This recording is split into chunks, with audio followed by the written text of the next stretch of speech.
lang ang mga battle spell, pwede na yun. Tingnan natin kung ano nga ba talaga mangyayari para dito sa ating laban. Para sa Blacklist habang baka rin ni J. Joe. Ayan na. Ay! For Wait. first blood agad. Oh, pinag-uusapan pa lang natin, nakakuha ka agad. Dito si Palitan dito. Yeah. Mapasipa man yan, mapabaril man yan, pero may sipa dito kay Rene J. Ayan na naman, pero nakatakas si Oheb with that dash. Pumasok pa. Nagamit na rin yung Purify. Capitalist dito para kay Demon Kite. At ngayon, may isang makakapitalize, makakatakas pa. Na humahagod ng mga pana para kay Demon Kite. Rene J, naku, Ayun, tapak lalim. talaga ni Rene J. Oo. Wala pa siyang sipa dito, pero ang sakit ng damage. Habang nandun yung Avenue of the Guardian, Emmy the King ay mamamatay din sa kamay ng Complicated. Team Aurora. Rene J, hindi talaga magpapapigil din si Rene J. Baka Rene J Joe at atras din. Buhay pa rin si Rene J. Ngayon, nabitbit ni Haji. And this time ay nakabawi din. Edward with a kill. Especially na naka-Rene show na nga tayo na nakikita, pero sa bandang baba.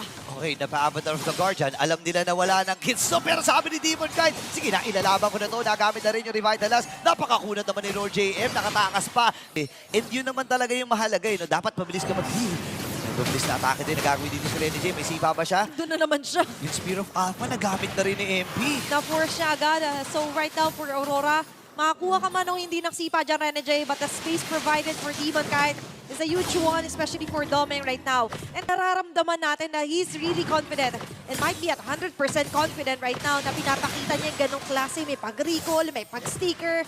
And right now, nakikita natin, ang pwede mong engagement pero mukhang walang tatamaan. Wala. Ang balaryo nilang palapitin dito ang Blacklist. Ayun na, 8 minuto na, pero may sipa ka agad! Yun ang pangunang bunga dito ni Rene J, pero nakatakas with the Avenue of the Guardian. Frontliners nila, ngayong pagkakataon sa Team Aurora ngayon na kunin itong Lord na ito at hindi makakalapit ang Blacklist. Nag-breeze.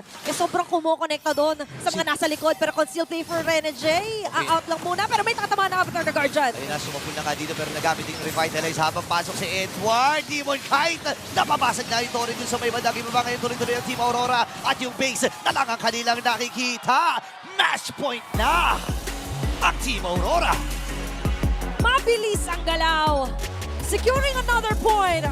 Aurora will secure a match point for the lower bracket semifinals. Mabilis ang aksyon. Explosive plays from Rene J at yung mga reinforcement mula sa kanilang koponan ang naging susi para makuha ang laban na ito.